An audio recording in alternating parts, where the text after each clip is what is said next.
Com'è sto posto, Maurizio? Affascinante questo posto, poi anche con questa giornata grigia, molto nordica, da questa immagine un po' sicuramente oceanica, senza dubbio oceanica. Una cosa che noi mediterranei non siamo abituati ad avere, perché in Mediterraneo abbiamo completamente altri panorami lungo il mare. Rarissime queste cose qui.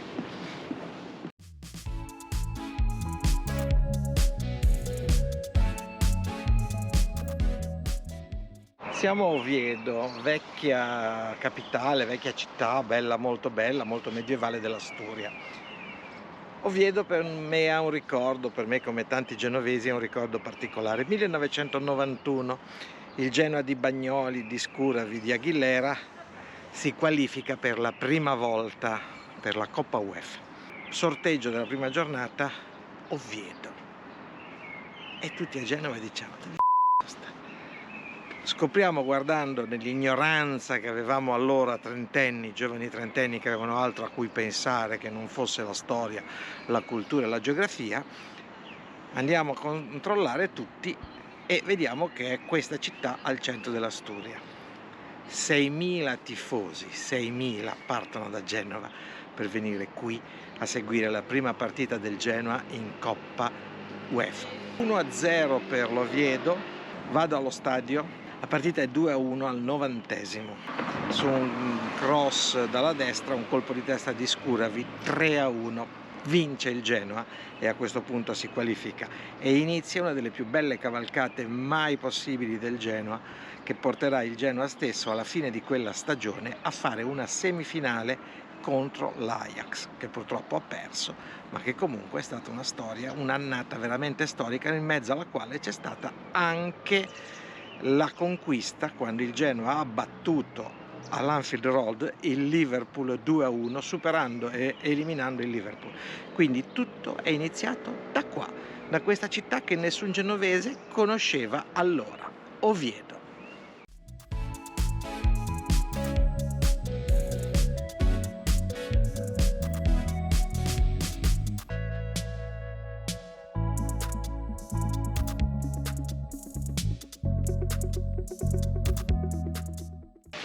E qui chi mi trovo in piazza di Oviedo? Mauretto! Che ci fai qua? Bella, gradevolissima città.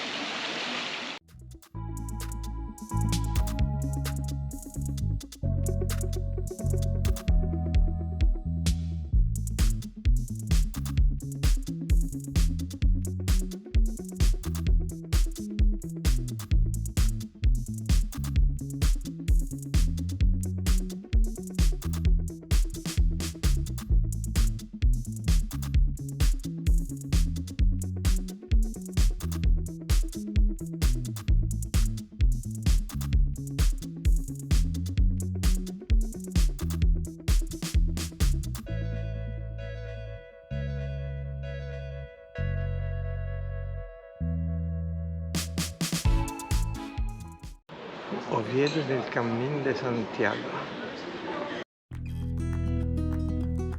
E buongiorno a tutti! Buongiorno. Sveglia presto questa mattina, non ve l'abbiamo detto ieri sera, ma ci siamo fermati in un paesino all'interno delle Asturie. Stiamo iniziando a salire un po' sulle colline. Siamo al paesino di Elentrego. E ora cosa andiamo a fare? Una cosa che piace tanto a Mauro, perché lo fa tornare bambino, ossia? C'è una visita alle miniere di carbone dell'Asturia che sono qui. Abbiamo dormito qui questa notte, questo è Carletto. Eravamo da soli, non c'era nessuno. Però siamo stati bene comunque. C'è l'autostrada dall'altra parte del fiume e la ferrovia che passa qua di fianco. Diciamo che non è un posto fantastico, ma è proprio all'ingresso della miniera, si è stati molto tranquilli. Ecco laggiù le miniere. Vedete, con le torri. Il museo della miniera. Alcuni cenni storici da fare su queste miniere. Allora, qua nel 1934 c'è stata una rivolta, la rivolta dei minatori asturiani, coordinati da centri socialisti, eccetera, hanno portato a una rivoluzione armata. Era una lotta contro la Costituzione del 1931 spagnola per la creazione di un governo socialista. sono state occupate le città di Ghion, di Avilés, di Oviedo. Successivamente il Comitato Rivoluzionario ha giustiziato preti, persone benestanti, aderenti al governo. Questa rivolta è stata repressa poi con l'arrivo del generale Ochoa. È stata significativa perché è stata il preambolo alla guerra civile che sarebbe poi scoppiata nel 1936, e gli asturiani sono veramente gente molto molto fiera, forse un po' scontrosetti, un po' come noi liguri, cioè siamo abbastanza simili sotto questo punto di vista come carattere, un po' scontrosetta ma estremamente fiera e orgogliosa.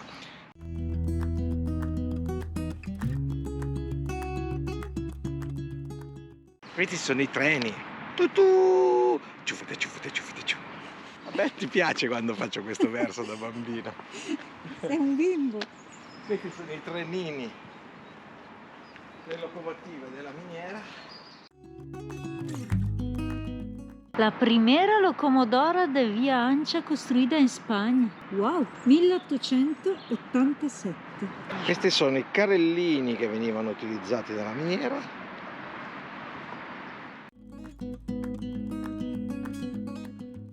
Questa era una macchina di estrazione a vapore.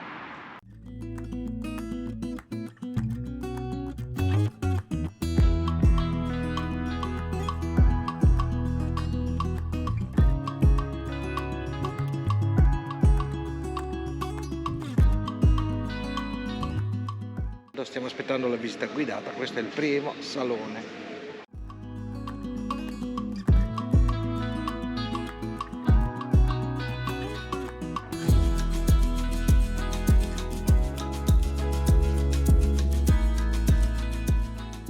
La signora mi ha detto che si poteva estrarre l'acqua senza consumare della gasolina perché era a forza umana. Carinissima. Bella.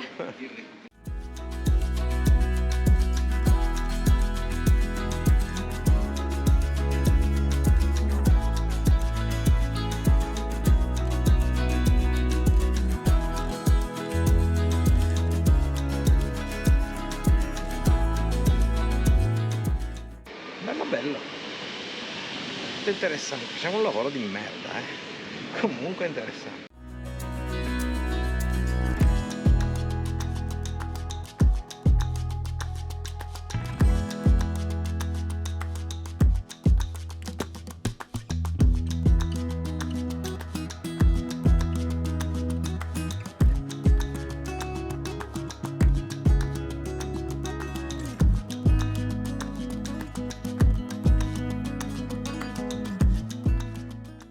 Abbiamo appena finito la visita del museo e della miniera. Museo Mineral di El Entrego.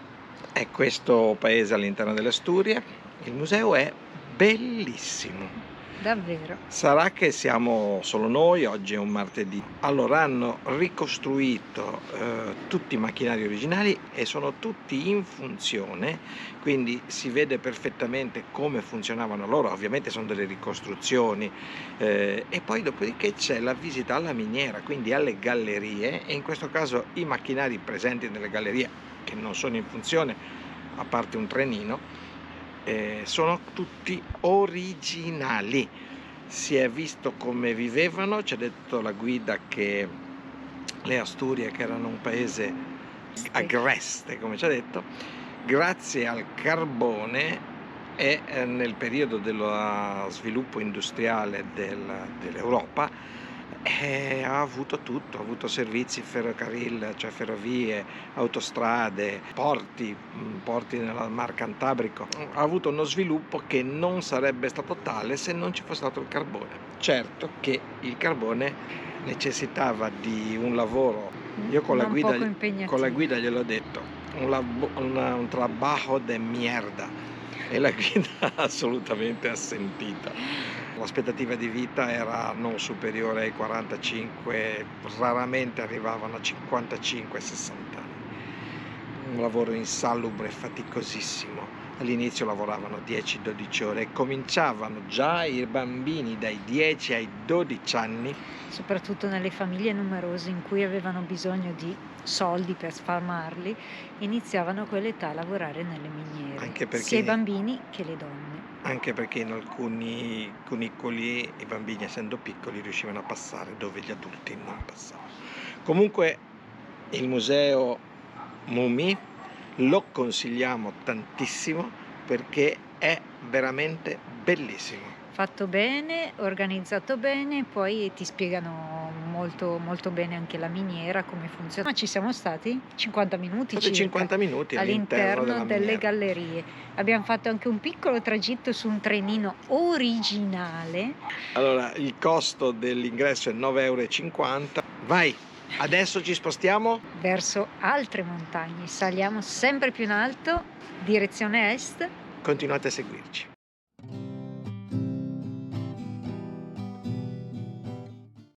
Usciti dalla miniera, facciamo carico e scarico, che abbiamo proprio un'area qui nel parcheggio dove eravamo, e ripartiamo.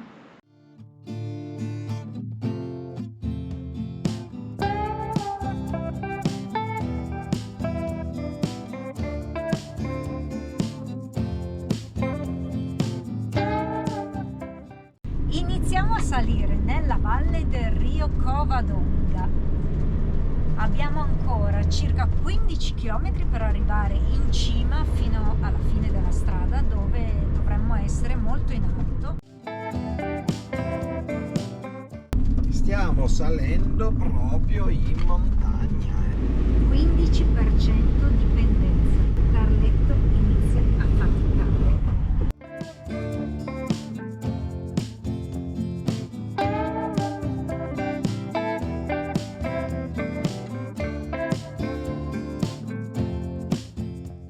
Ci troviamo proprio in alto e sotto di noi abbiamo tutte le montagne dell'Asturia, un posto splendido. In cima siamo quasi al passo ormai.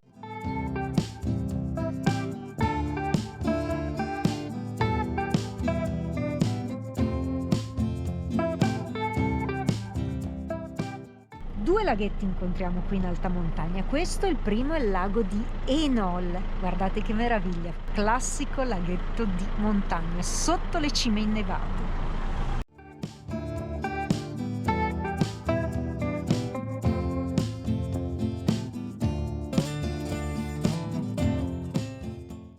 Ecco che abbiamo raggiunto il secondo laghetto.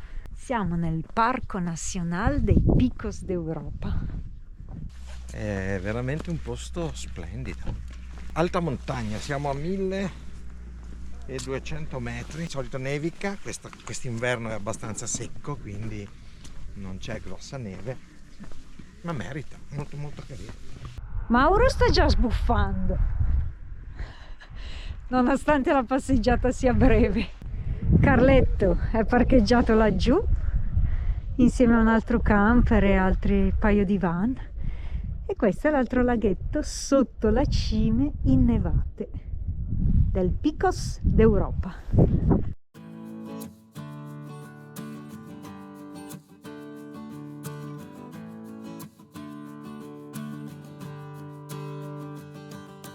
E finalmente un po' di silenzio in mezzo alla natura.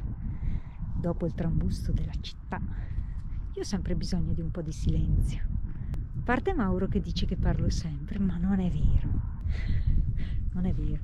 Parla più lui di me, ve ne sarete accorti nei video. Siamo al Mirador e si vede del lago di Ersina da una parte, qui dietro di me. Mi giro di 180 gradi e ho di fronte a me il lago di Enol. Eccolo! Un luogo da passeggiate questo, perché è in mezzo a questi due laghi, a queste montagne, molto molto molto bello. Pace assoluta, finalmente. Io adoro questi posti, perché in fin dei conti non sono da città, mi piacciono questi posti isolati e silenziosi. I picchi I Picos innevati, d'Europa. Picos d'Europa, la montagna più alta dell'Asturia, che ha la sua cima più alta, che è il Torre Serredo di 2648 metri, che è lì sopra. che è là, è innevata.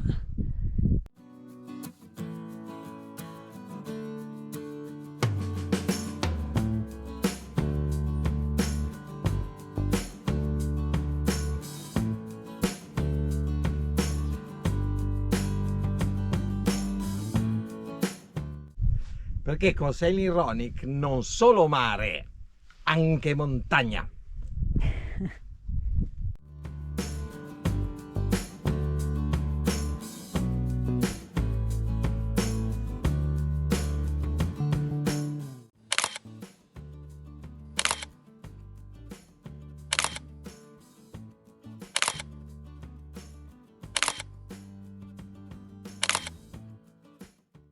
Andiamo anche a vedere Las Minas, che sono le grotte qua sotto. Ci hanno detto abajo, alla derecha. Andiamo a cercarle, non devono essere troppo lontane.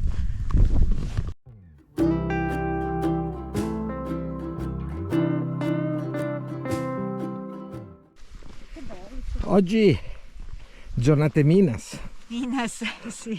Minas de Buferrera. Prima la Minas Dei minatori. dei minatori, del carbone, adesso la Minas De Buferrera.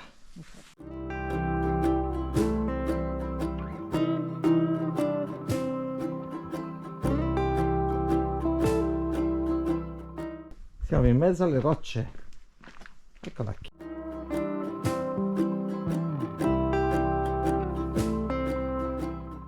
È proprio una miniera questa.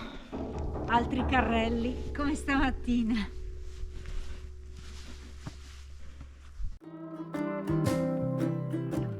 Qui c'è un cartello di spiegazione di queste minas, di queste miniere.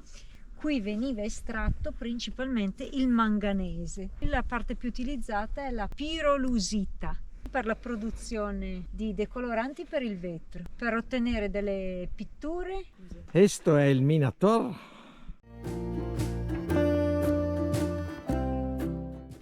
E queste rotaie portano direttamente dentro la Minas, che in questo momento è chiuso.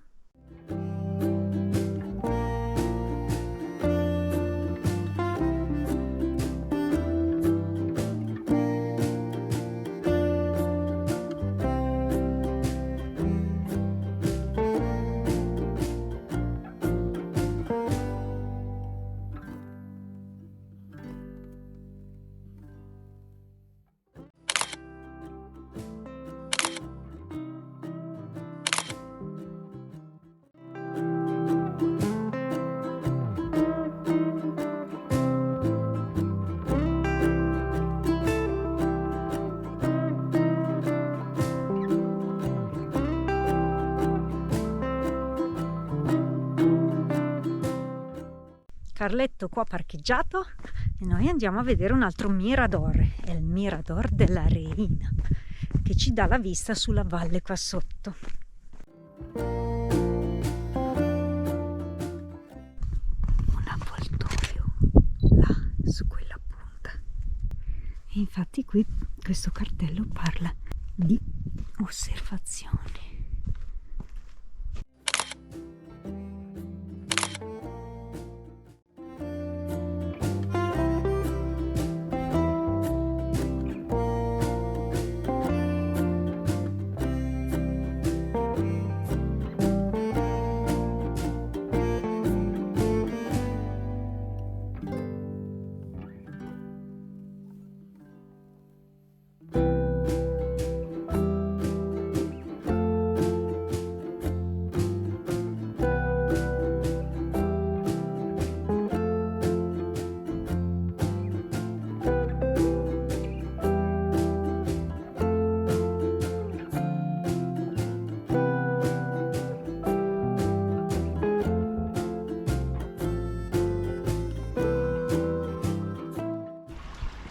Il posto è affascinante, in mezzo alle montagne.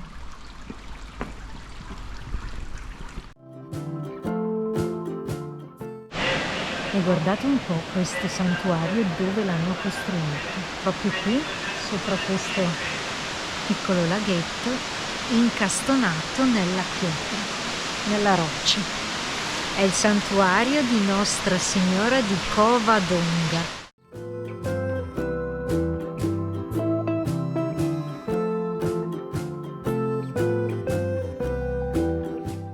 È un po' come Santiago, è un luogo di pellegrinaggio, però in questo momento fortunatamente gente ce n'è poca, quindi lo si vede facilmente, senza troppa confusione e senza code.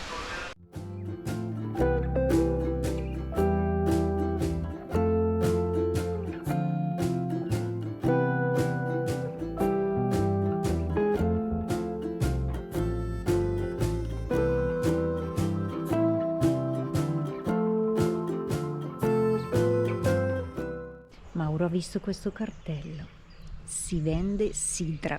E vuoi che non l'assaggi? Andiamo a saperlo però, perché in questo momento è un po' tutto chiuso.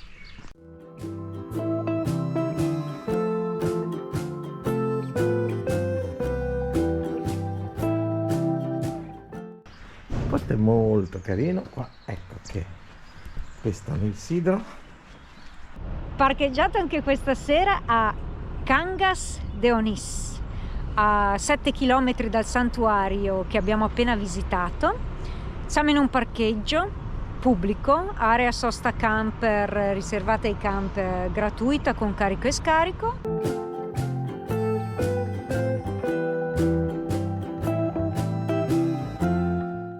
Iniziamo a salire nella valle del Rio Covadonga. Covadonga. Ripeto.